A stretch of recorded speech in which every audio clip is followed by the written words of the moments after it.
My name is Joy Montgomery, and I was raised in Oklahoma and Texas, and now I've been living in Tennessee for the past 4 years. Now I'm in Texas and Tennessee, and I'm all over the place. The first time that I met Troy Wayne Poteet, I went to, moved here from Texas, where I went to Sam Houston State University. Worked at Sam Houston Memorial Museum, several festivals and other things down in Texas. And also for Walker County, we put on Sam Houston's birthday celebration for Houston descendants. Went down to Cherokee River Memorial Park, Live Ferry, and he was doing a presentation on Sam Houston. And I tell you what, this presentation changed my life. It sure is, so buckle your seatbelts. I'll have to say 3 states, 3 statues, 2 state-to-state tours, and 1 monument later, here we are today. All because of this presentation that started just so much. So he is from Boulder Falls, Oklahoma, 2 terms of Cherokee Nation Tribal Council, 1 with the Supreme Court of the Cherokee Nation. He's a former executive director of the Cherokee Nation Historical Society, as well as now president and executive director of the Trail and Tears Association. So, also he's kin to Deanna Rogers, Sam Houston's Cherokee wife. Like Troy Wayne Poteet, Sam Houston was a change agent, and here to present Sam's life in vivid color and true to Sam Houston's character, Troy Wayne Poteet. Joy, thank you for that introduction. I'm going to see if the guys will give me a piece of that, and I'll just put it on a jump drive, and I'll just play that for my introduction wherever I go. She alluded to a kinship. Sam Houston's Cherokee wife, not to put too fine a line on it, she was my 3rd great-grandmother's 2nd cousin. I had a grandaunt named Tiana because she didn't have surviving children. The name was passed down through the generations. I think in Cherokee, her name, there's a sound that I'd have to get Alva or Will or somebody that it's between a D and a T, and I think her name was Theon. I think that's where, because the white people sometimes called her Diana. We said Tiana. Now, Sam Houston's had a number of biographers. I think the most entertaining biographer he had was his autobiography. You know, he could say whatever he wanted to and frame things up like he wanted. But Henry Steele Commager, who was kind of the David McCullough of his day, some of y'all are familiar with the popular historians now, he said, in a sense, if he had not existed, we Americans should have had to create him. He took to dirt and drank and sloth with downright enthusiasm. The Raven himself was an authentic expression of the American spirit. Now, the biographer who won the Pulitzer Prize in 1927 quoted Miss Anne Hannah, who he described as a belle of old Nashville. And Miss Anne said, 2 classes of people pursued Sam Houston all of his life, artists and women.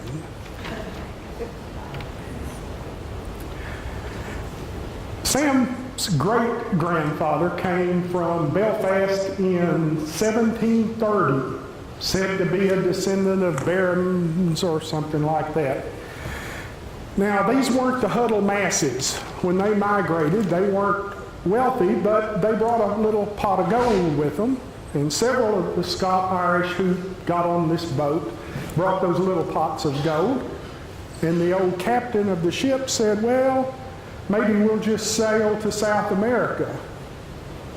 But the navigators ratted him out, and when they arrived in Philadelphia, he was in the brig and their fortunes were preserved.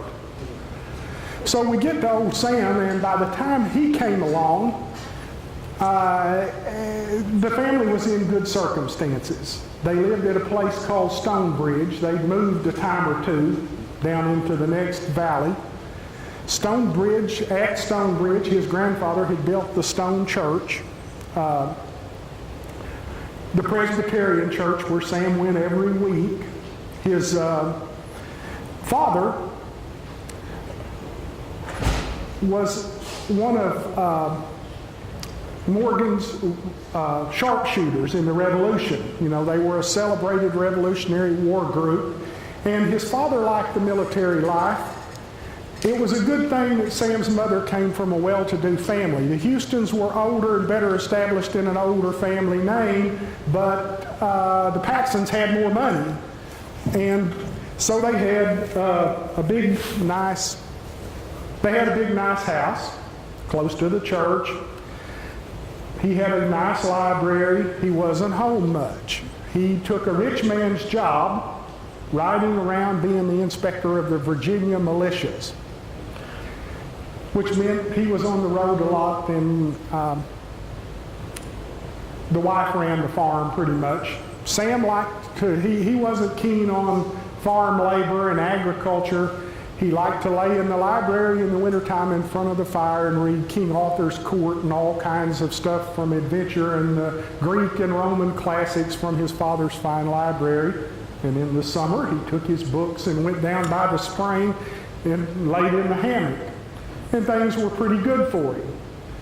Daddy wasn't home much, and so over a period of years, they sold off the farm down to the point that, golly, we can't sell off anymore. What will we do financially? Now, Sam's got, I think, 4 older brothers and 1 younger and a couple of younger sisters. So he's like the 5th son, and they named him after dear old Dad. Well, dear old Dad gets a plan up. There's some of the cousins, the one that he invented some kind of machine like Cyrus McCormick did, but he didn't get it patented soon enough. And there were some other Houston, one of the cousins, the same name as him, I think, was with John Sevier up in the state of Franklin, gomming around. Y'all know all that story, a lot of you. Well, anyway, he makes plans to move the family, and they're going to move down below Kingston, Tennessee. And they get everything organized for that, and this bought and that sold, and he had a plan and had it all written out and inconveniently died. Well, the widow just packs them all up, and they move anyway. He's got these older brothers, James and John. Now, one of them, I can't remember which one, but one of them gets a double dip at the inheritance. You know, he gets twice because Father vested him to be in charge and look after the family and make sure they were cared for and educated. You know, this was back in a time when you had to have a man in charge of the house. Well, they got moved, and Sam was okay until it was time to pull stumps and plow. And the brothers, Sam wouldn't plow. He wouldn't do farm labor. So they had bought interest in a store in Maryville. It's about 10, 12 miles to town, but they bought interest in a store, so they said, well, you know, the women come to shop a lot, and everybody in town likes him on militia day, when the militia would drill and everybody would get together on court day, and people would have a social drink, and they'd run foot races. Sam was real good at all that. He had a lot of wavy hair like Liberace, and girls and women liked him. So they say, well, send him to the store and he can clerk. And they did, and he clerked, and he did okay. But just like he did anything else, he might disappear a day or two. Well, then word came one day from the storekeeper, he's been gone for too long. He's been gone almost a week. Well, y'all, the brothers didn't set out to go hunt for Sam for about 3 weeks. It would appear that they only decided to go hunt for him then because they thought public opinion might be bad of them if they didn't go see what had become of him. And so they asked around, and it was said, generally speaking, that they thought Sam he was off with the Indians. So there's a bunch of Indians. It's quite a ways down there where they were. They had to cross the river, and they did. Here they go, they get down there, and they get them a canoe somewhere, and they roll up to John Jolly's house, or thereabout, and people, they were asking, what about this guy? And they keep pointing to go to the chief's house. And so, here they come, and they find Sam. And here's this big, fine home, and here's a hammock down by the river in the shade, and here is Sam reading a little book. And so the brothers went there, and they remonstrated with him a while, and said, finally, they bid him come and let us go home. And Sam said, nay, I shall not. And the brothers, whom he termed to be the holy apostles, said, well, and why not? And Sam said, because I would rather measure deer tracks than measure cloth. And the brothers turned around. And, can y'all hear now? We didn't hear the, I would rather. Oh, okay. I would rather, now y'all let me know if that happens again. I would rather measure a deer's tracks than to measure cloth. Cloth in the store. Okay. And so they turn around to go, and one said to the other one, well, he'll come home. He'll come on home. And Sam did come home. But it was about a year before he got home. And when he got there, of course, he was all growed out and wild looking, and his white man's clothes were all worn out, and his mothers and his sister made a big fuss and cooked all of his favorite foods and made him some new clothes, and he went to town and visited. And the brother said, well, now he's going to settle down and go to work. And before they could get him situated to do anything, he was gone again. And this time I think they didn't bother to look. I think he told the sisters where he was going, and he went back to Jolly's Island. You see, he got to be friends with James and John Rogers. Their father was a trader, and their mother's brother was John Jolly the chief. They had come up to the store where he was. And he gets there, and the black folks do all the hard work. They don't plow. They trade. They work on getting ready to go make a raid on somebody. They were kind of peaceful at this period of time. They had ball plays, they ran races, they chased girls, and Sam had plenty of time. When he went out there, he took all the classics, all the books you needed to read to be an educated guy at that time. He takes them all out there, and he can read them at his leisure and in peace without the holy apostles squawking. So he's traded James and John sets of brothers. Of course, they had a little sister named Tiana, and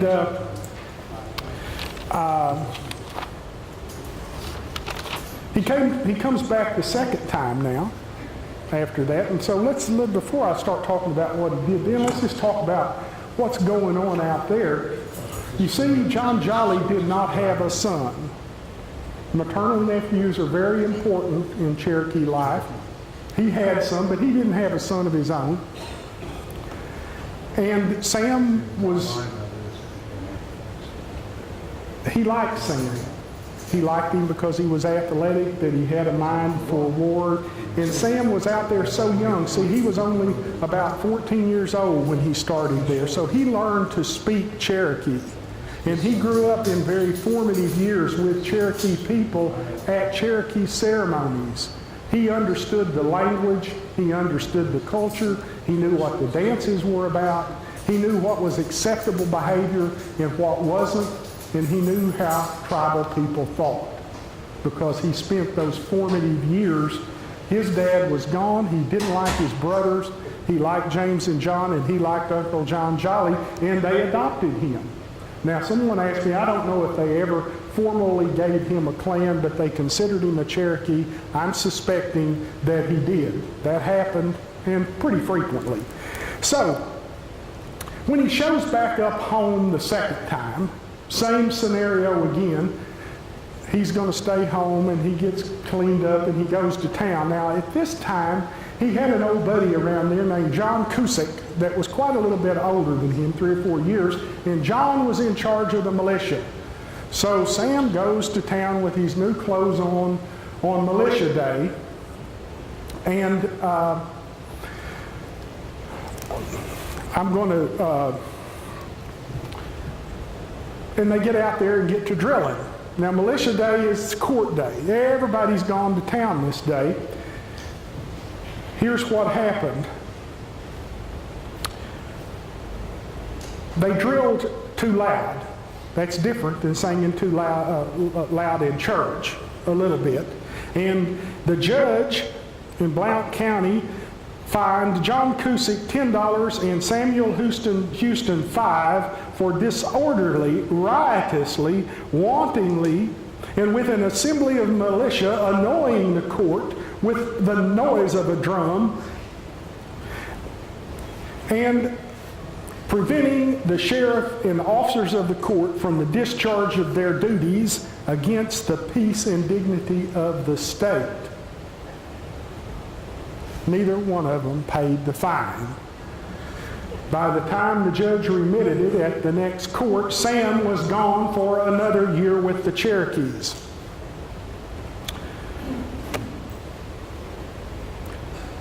Comes home the third time, and he gets another new suit of homespun, promised to stay, fell out with his brothers.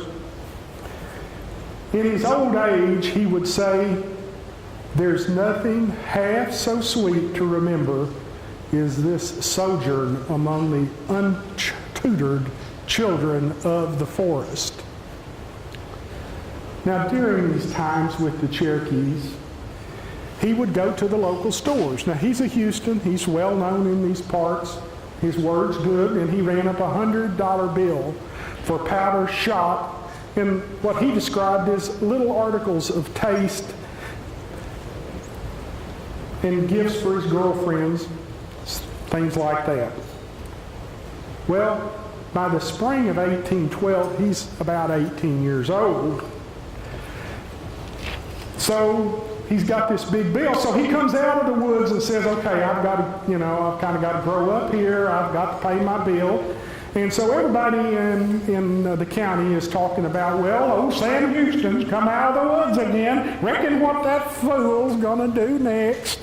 And Sam, well, they waited a little while. Now, Sam never would go to school. He was not any scholar to speak of. But then on the other hand, he was sharp as a razor, and he could spell down half of Blount County. You'd go to spelling bee, and he'd be in the finals. And the Iliad, Alexander Pope, guy from England, I think it was, had interpreted these old Greek classics in a new way, and his interpretation into the English was wildly popular at this time, and Sam could recite that stuff. He could recite the better part of the whole thing. Now, people on the frontier without internet, Facebook, the TV, any of that kind of stuff, these are skills that are valued. It's like fiddle playing. That's an important thing to be able to do. And so Sam got around at Maryville, and he rented a building. Well, the old building's still standing there. It's kind of unique. When you open the windows, they fold down and stand on a stub, and so that the desks all look outside. And you have school in the spring. When it gets warm enough, you can stand it in there, and you have school till it gets so cold in the fall. You have to close the windows. Then you can't see, and school turns over. So Sam charges more than anybody else, and guess what? He fills up the school. Well, he stays there and teaches. Now, about this time, the United States is calling up troops, and they call up the Tennessee militia. And here Sam is obligated to teach school. Now, he's paid in calico cloth, corn, and some money.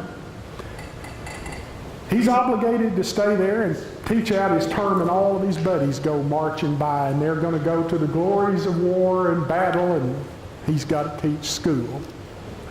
He said that was some of his happiest times, though, being in charge of the kids. They said he wore his hair in a big, long queue and wore a hunting shirt. and a turban like I had on a while ago. Well, when it gets too cold that fall, Sam's done with the school teaching, and they have one of these things like you see in the movies where they put the silver dollars on the head of a barrel and they drum and everybody marches in pretty uniforms and they get people to join, and Sam went up there and got him a silver dollar.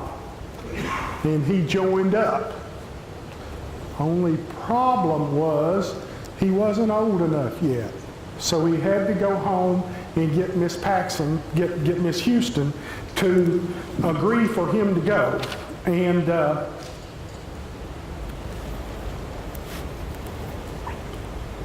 she let him.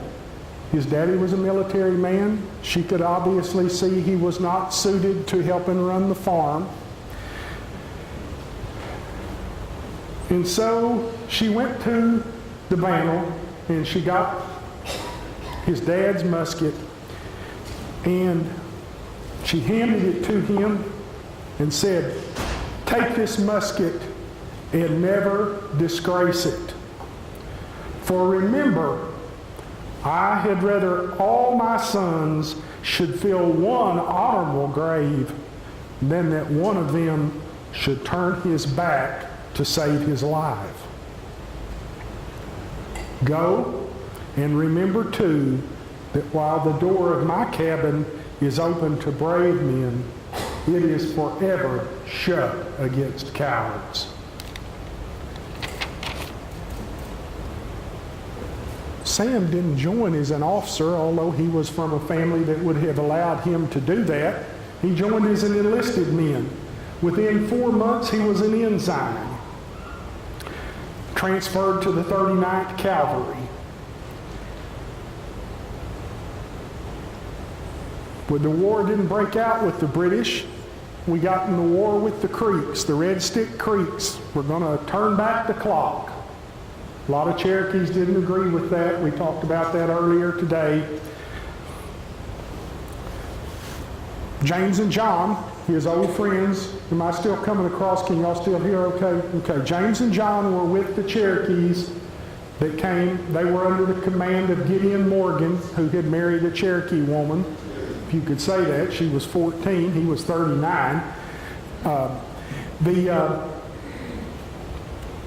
The Cherokees went around and unhooked the Creeks' boats. Now, not all the Creeks were fighting. This was the Red Stick Creeks. The Porch Creeks were fighting with the United States. They went around behind and untied the boats and had a great deal to do with the winning of the battle. And Sam was very valiant. He got wounded early in the day, got a big arrow from one of the Creeks in his thigh. So they dragged him around back here behind the line a little way. And he tells a lieutenant, said, "You need to pull this out." And the guy pulled on it and said, "Well, it won't come." And Sam grabbed the sword and said, "I'm going to stab you if you don't put your foot down there and get this out." And so he did like they did Doublehead and pulled it out and the blood just gushed. Well, they got it stopped. They took him not completely behind the lines, but out of the line of fire, and they got the bleeding stopped. And here comes General Jackson and says, "Well, now you need to get back yonder." Well, Sam didn't. And this was a terrible, terrible battle. And late in the day, there's a breastworks, and the only way they're going to get this done is to storm it, and it's like a suicide mission. And he and a lawyer from Gallatin, it doesn't make any difference. I forgot which town he was from. Him and Lemuel Montgomery were up there, and Lemuel jumps up and he gets shot and killed right away. And Sam comes up later and takes a rifle ball right here. But he told the people in Maryville when he left, "You'll hear of me." And by golly, they did hear of him now. Everybody knew who Sam Houston was after that battle. He'd even come to General Jackson's attention. Well, the battle's over. The Creeks fought valiantly, wouldn't give up. It was just terrible. But they finally got them all killed and got the thing put down. Sam's laying back there, and the doctors come before dark trying to do triage. And when they triaged him, they said, well, he's lost so much blood. We can't save this guy. We can't. This ain't going to work. And so they went on to somebody they could save and just left him there. Well, they wound up, after they get as much done with other people as they can, they've got campfires, bonfires is all they've got to operate with, and they can't get the ball out, whatever, maybe they got some of it. And they just left him there thinking, well, he's going to die. We'll just try to, they didn't have anything to do for him. But he didn't die. And when they got ready to pull out, they put him on a litter, like the Plains tribes do, drag him along behind. It was 3 weeks before they got him home. And they said that his mama didn't recognize him when he got there. I find that hard to believe, but he was in really, really bad shape. But the mother and the sisters and the servants got him, and they doctored him, and he eventually got well enough to go to the doctor. It took several months to get that well. And when he got well enough, he went up to Knoxville to see the doctor. And he checked in at the boarding house, and he went around for the doctor appointment, and it was an old Scot doctor. And the old Scotsman looked him over, checked him pretty good, and said, well, son, I don't believe I can save you. Said, I don't see no sense in running up a big bill for your mama to pay. You might as well just go on home, save your money.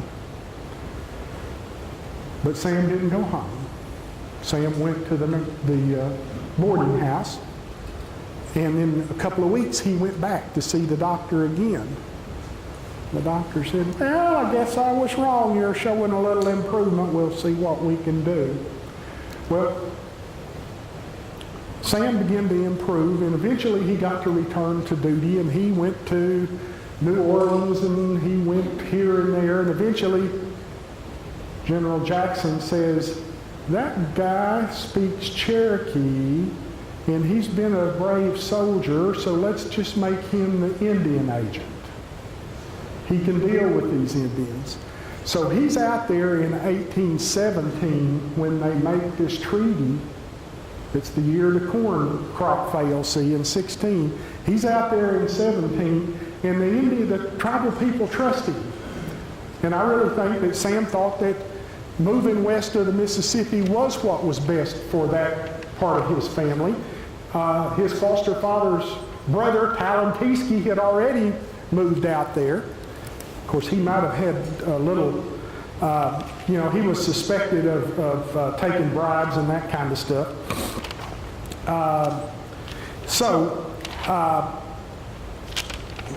During this period, now, Sam gets them situated, and just about the time he's got John Jolly's bunch talked in to going west. Here comes John Jolly's brother, Talentiski, who's already moved west, and he's just a-fussing because the government didn't do what they said. And so Sam rounds them all up, and they go up to Washington. He takes the whole bunch. Now, y'all got to remember, at this point, Sam Houston is an officer of the United States Army, but to the Cherokees, he's a Cherokee.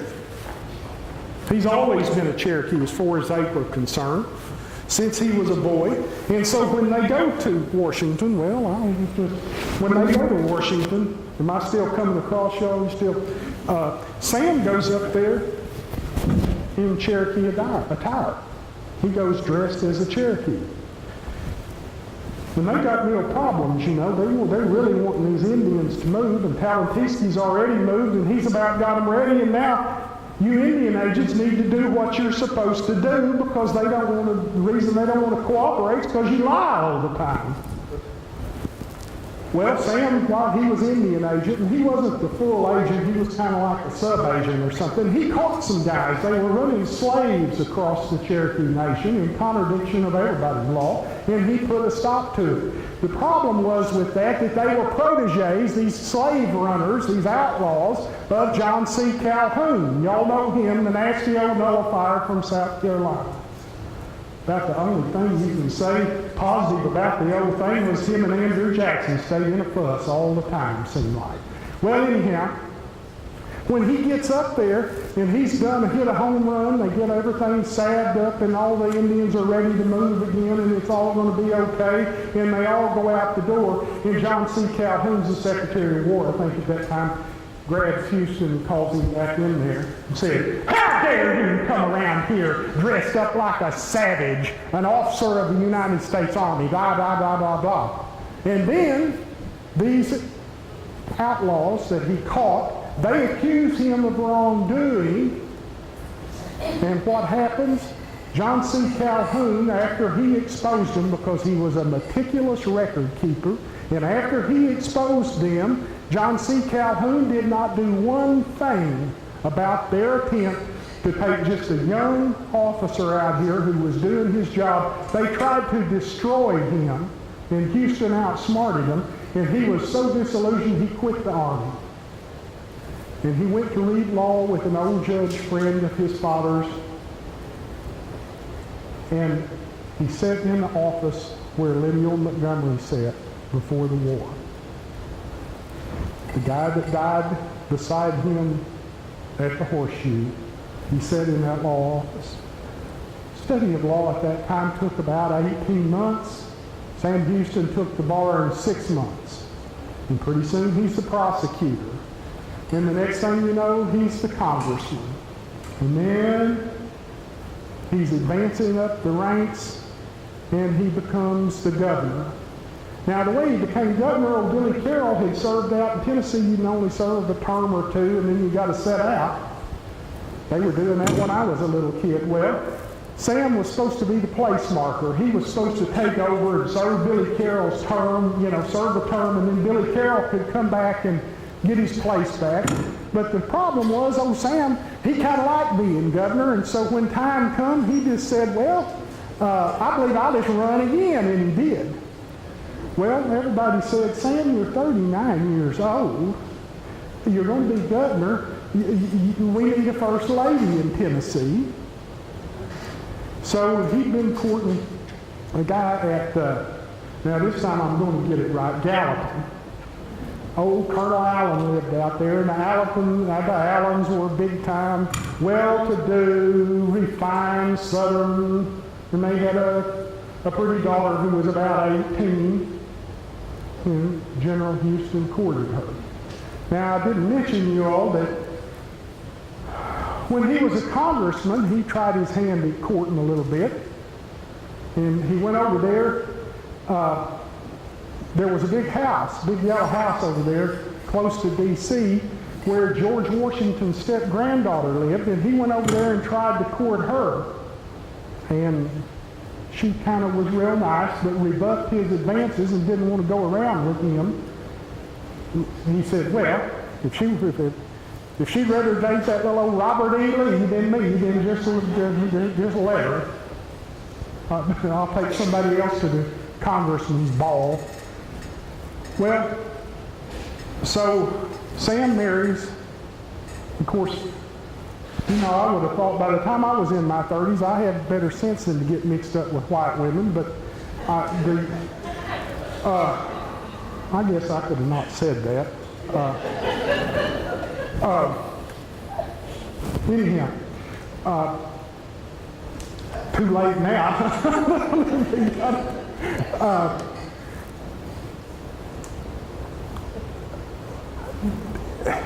It was a big to-do wedding in her mama's house, and then they started for town, and it iced up. They were in a fight or a fuss or something before they even got to the governor's mansion. And she wasn't gone 2 weeks, and she had already gone back to her mama's. Uh-oh, these big political wheels, and now here's my teenage daughter bride, and she's crying on the porch, and, well, the Allens demand an explanation. And General Houston said, it's a private affair. She wouldn't tell anything.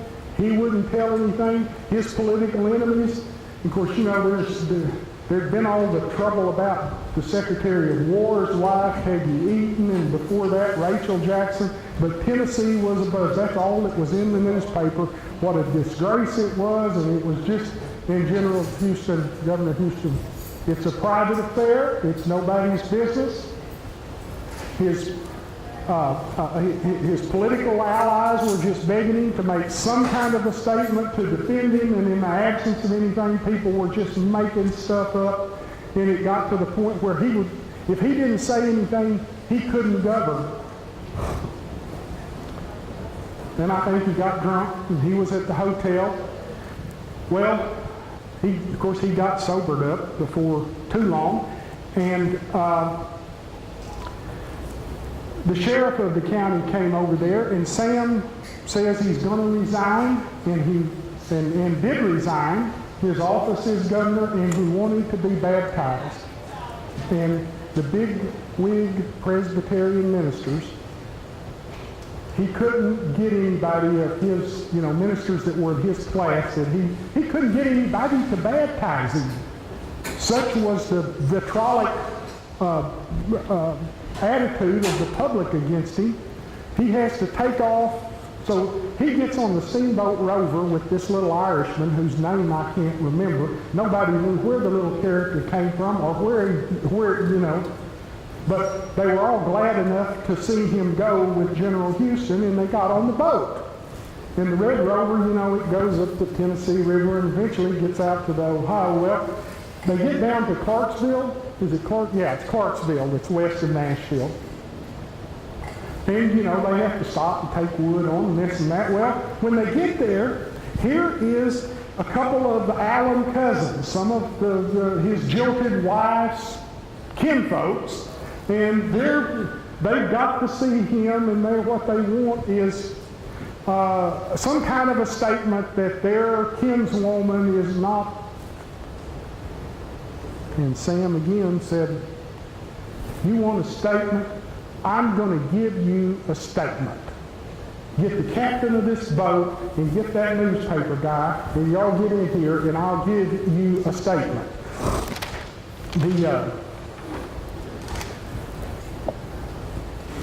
And here's what he said. "If any wretch dares to utter a word against the purity of Mrs. Houston, I will return and write the libel in his heart's blood."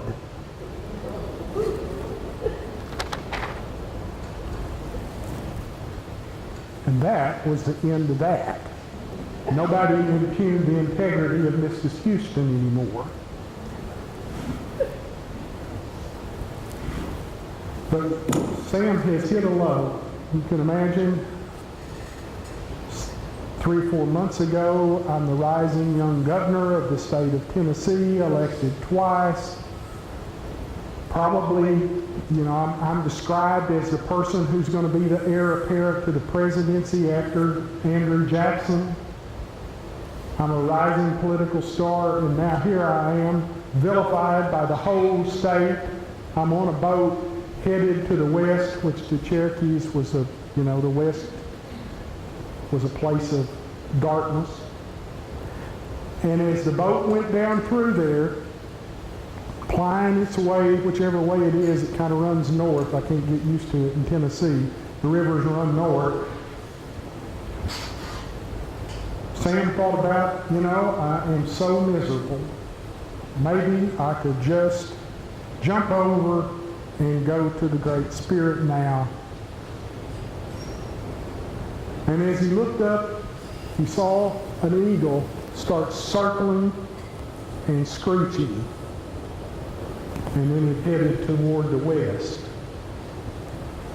And Sam said, "The Creator's not done. I have a destiny in the west."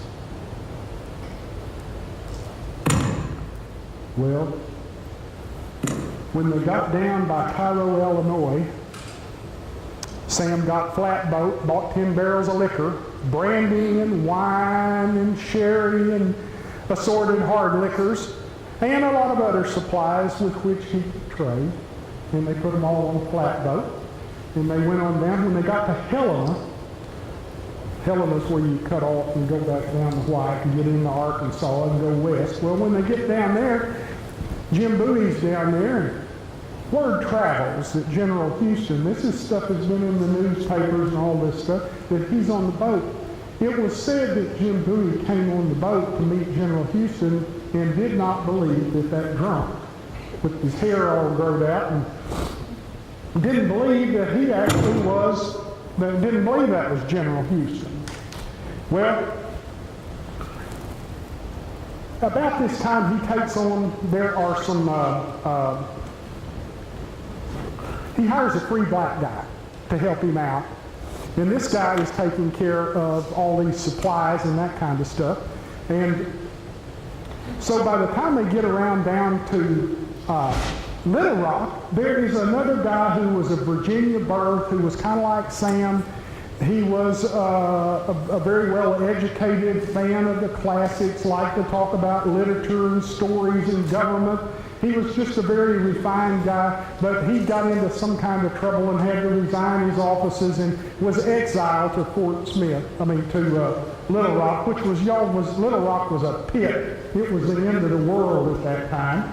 And so he meets up with Linton, and he stays a day or two at his house and visits him and his wife. And the custom in those days was, if you had company and you had a real good time, you might ride out with them 2 or 3 hours or even half a day on the horse as they resumed their journey, and then you'd come back. So he and Linton were having such a good time that he rode out with him. The only thing was, Linton didn't go back. He just kept riding.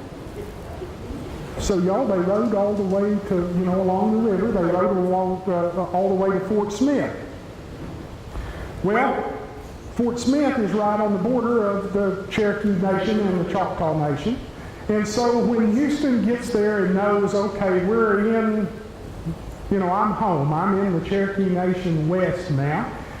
Well, they decide they'll have a big celebration. They were camped out on a sandbar at what we call Moffett now, across the river from Fort Smith in an old shack that was used for such purposes. And they build a campfire, and they have some libations, and they're partying and having such a good time that Houston said, we're just going to have to sacrifice to the gods for our good luck of getting here. And maybe they were drinking part of that wine because he decides he's going to sacrifice to the god of Bacchus.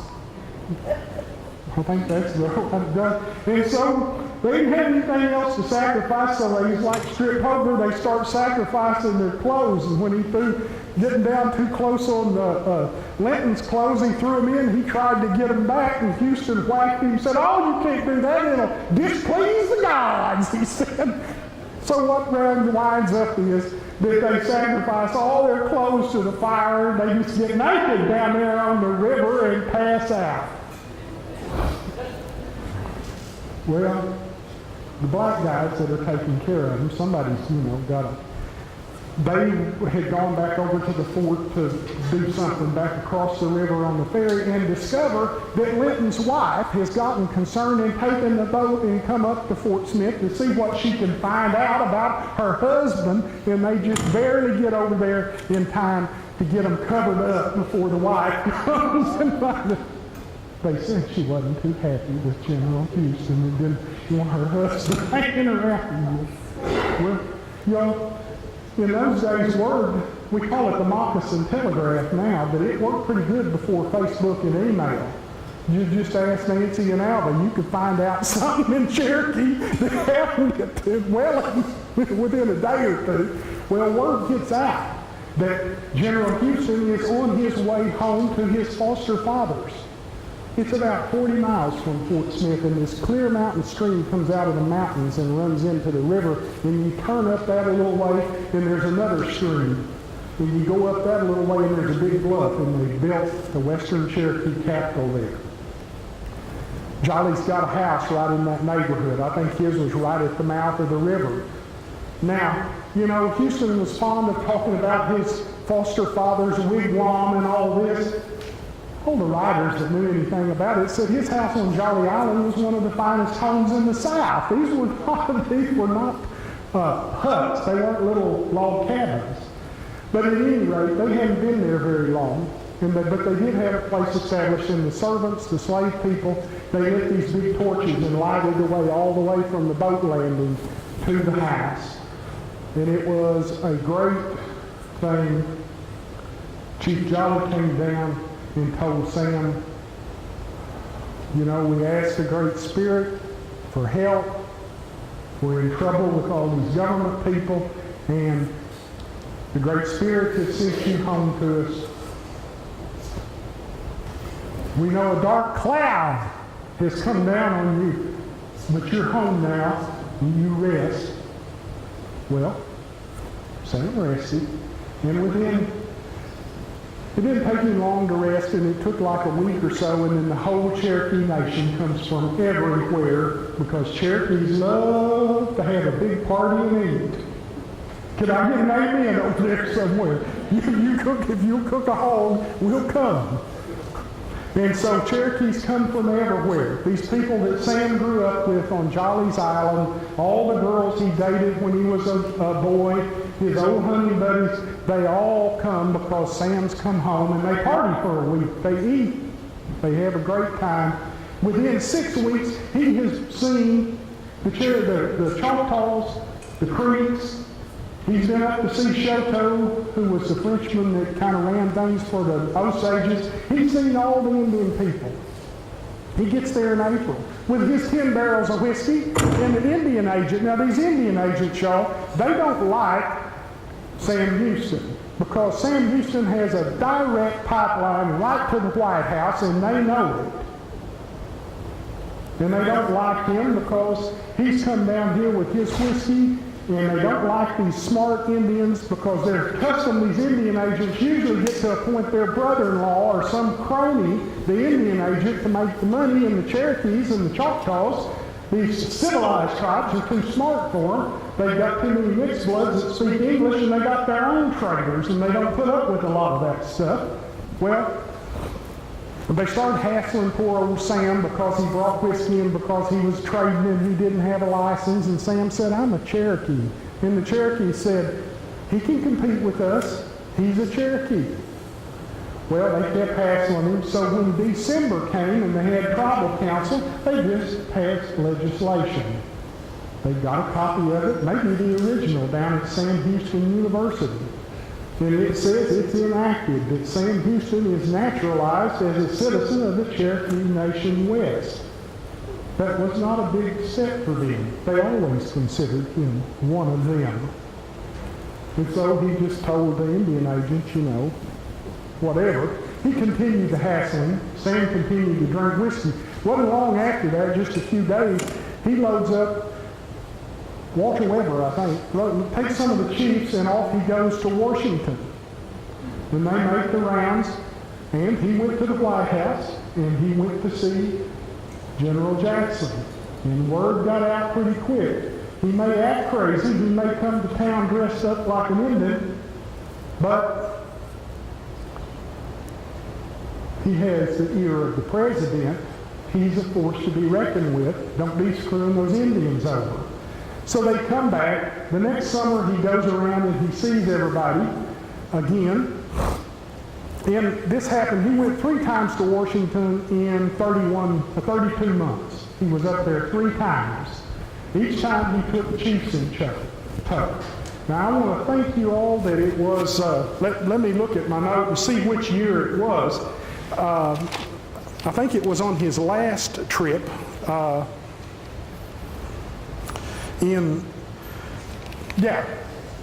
They set off up there in, they always travel late in the year. And so they set off up there. He took Walter Weber with him, I think it was, and maybe John Jolly didn't like to go. But, as they made the rounds that summer, as they went out around to see all the tribal people, they had seen the old Creek chief Apothe Yahola, and Apothe Yahola knew that Sam was going back to Washington, and God knows it's cold and traipse around up in Washington. You always need a top coat, and he gave Sam Houston a buckskin coat with a beaver collar, and that's what Sam wore to town. He refused to speak English part of the time. I think that was just for good measure, and he was sporting around town with this coat. Now, on the way, they stopped in Nashville. The way he went up the water, and but he took the group that he was shepherding to D.C. this time to the Hermitage.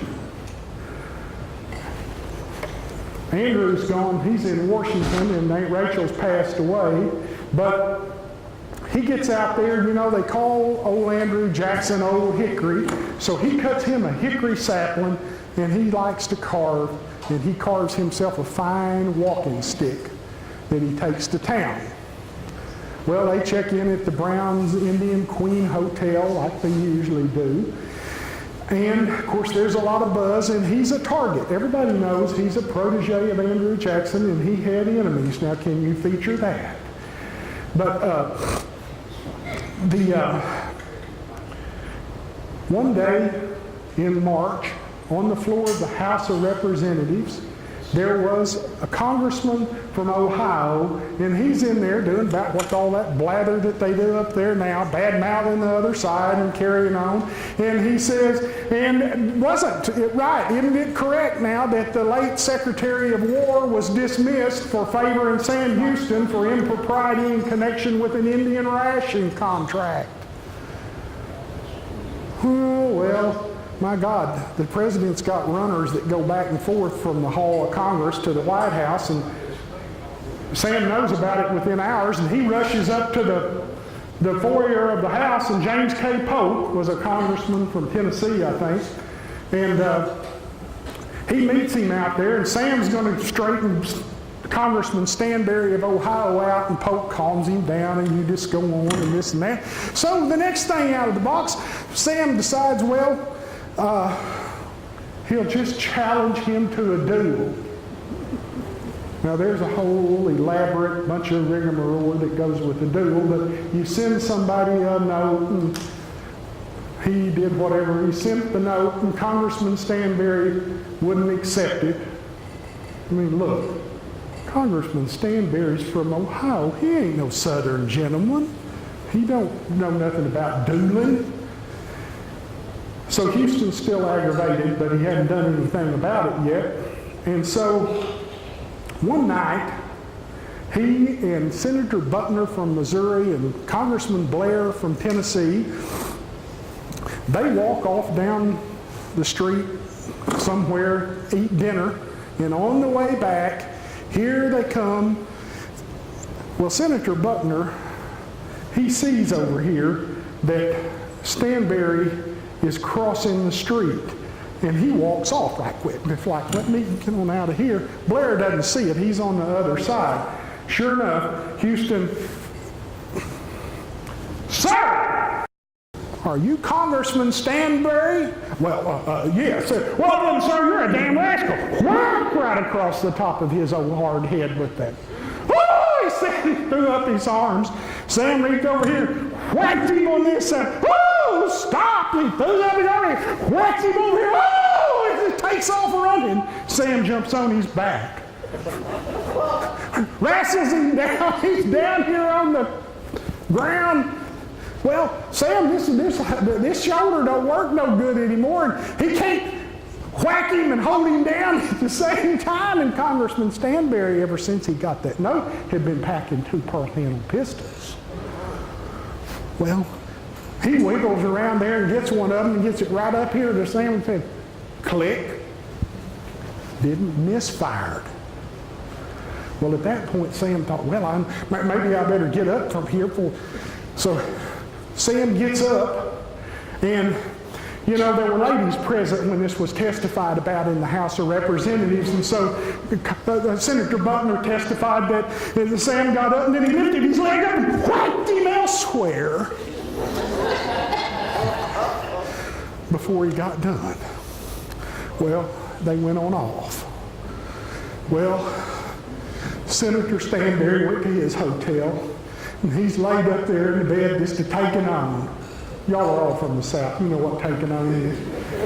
He's just up there just taking on. Oh, I've been savagely beat for words I uttered on the floor of the House of Representatives and fulfilling the duties of my high office and blah, blah, blah. And so he sends a note over to Mr. Stevenson, Houston's friend, who's the Speaker of the House of Representatives, demanding justice. No doubt it all got in the paper because they had two papers. They had Jackson's paper and the other paper, who were only too glad to report about it all. And so, in an unprecedented move, the Congress of the United States put a man on trial for assault and battery. So they bring Houston in. Of course, he surrenders and comes in to the have the charges read, and he bows, and he's dressed like this for the arraignment. And they kind of said, well, come back in a couple of days with your defense, and it stretched out.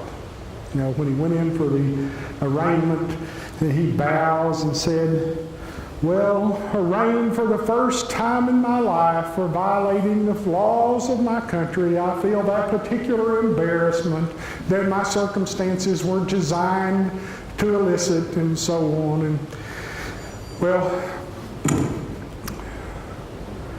they set him up to trial, and it goes on for quite some time. And in the process of this,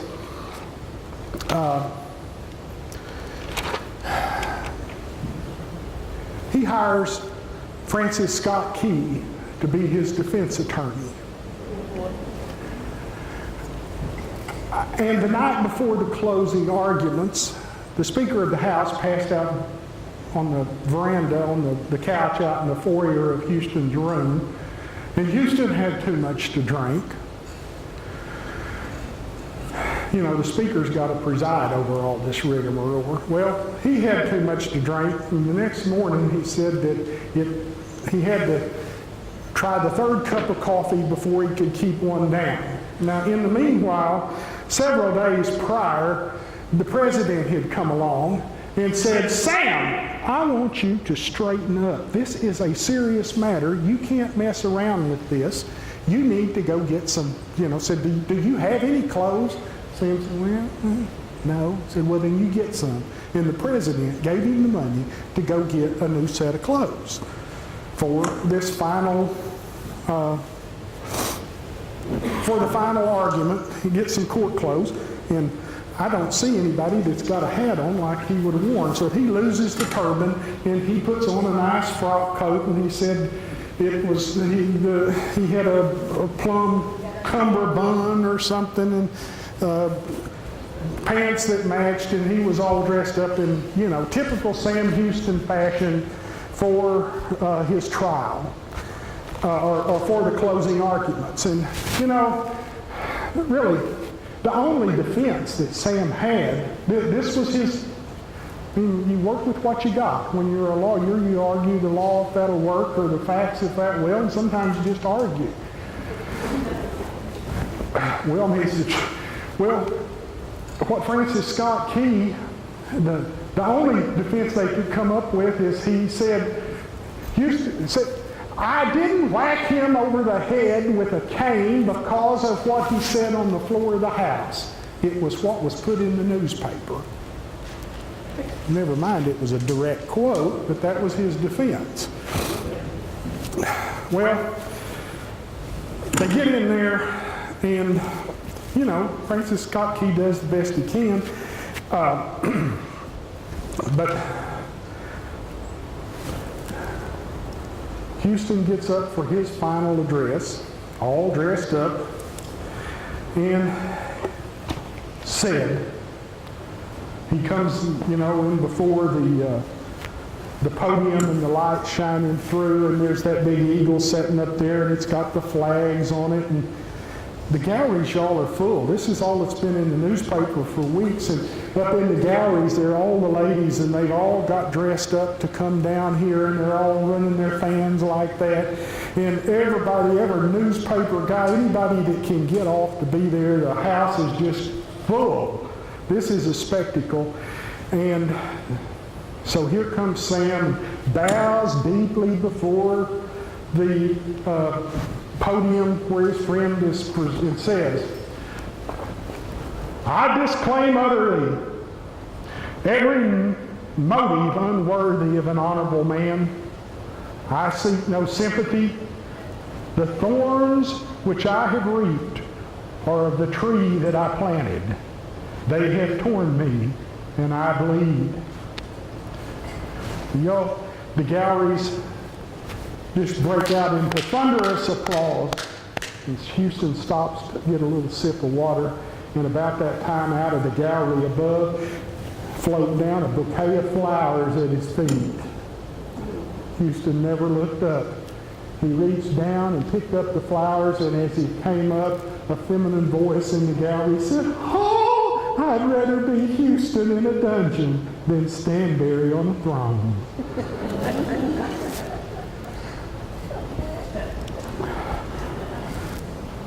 There was lots of maneuvering among the congressmen. Ultimately, he was found guilty, fined $500, and reprimanded. And so his friend, Speaker Stevenson, said, "Governor Houston, this body has found you guilty, and I am required to deliver to you a reprimand. You're reprimanded." And that was the end of that. Houston was heard to say, "If they fined me $50 with a misdemeanor, I'd have been washed up, but they give me a national stage." Well, what happens next?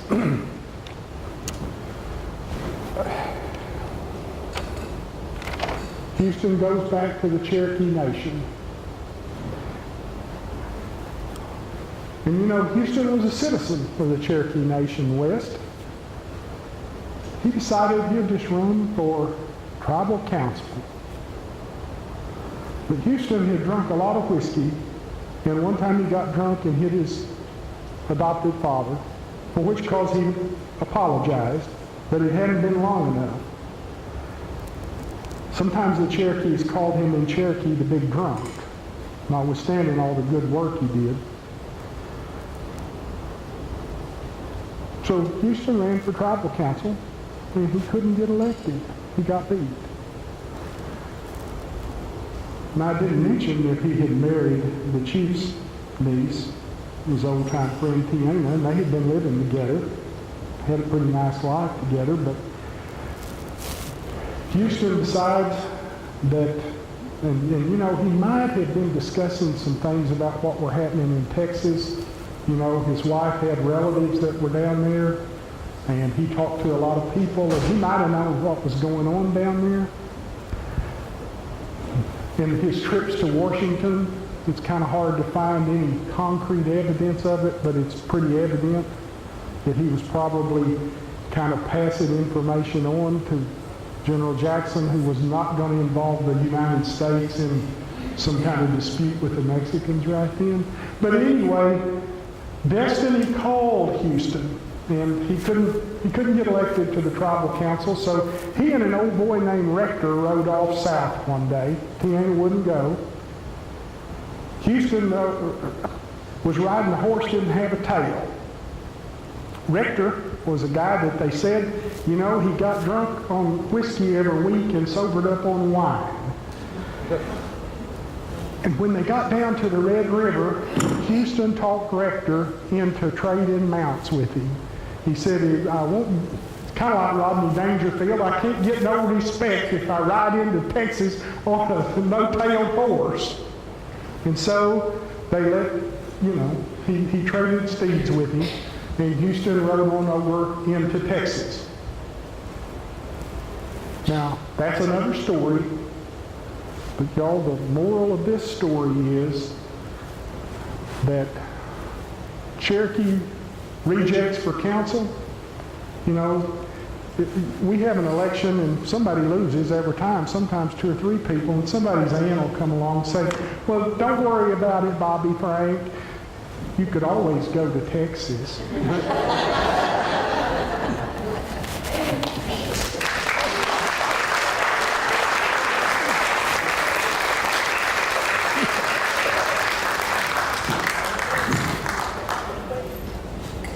What do y'all want to do now? Has anybody got any questions or? What happened to the first Mrs. Houston?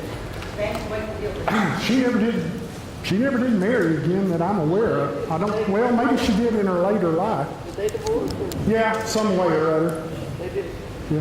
Thank you so much. I'm just so proud to be here. Thank you guys for having me. What a wonderful day. Thank you.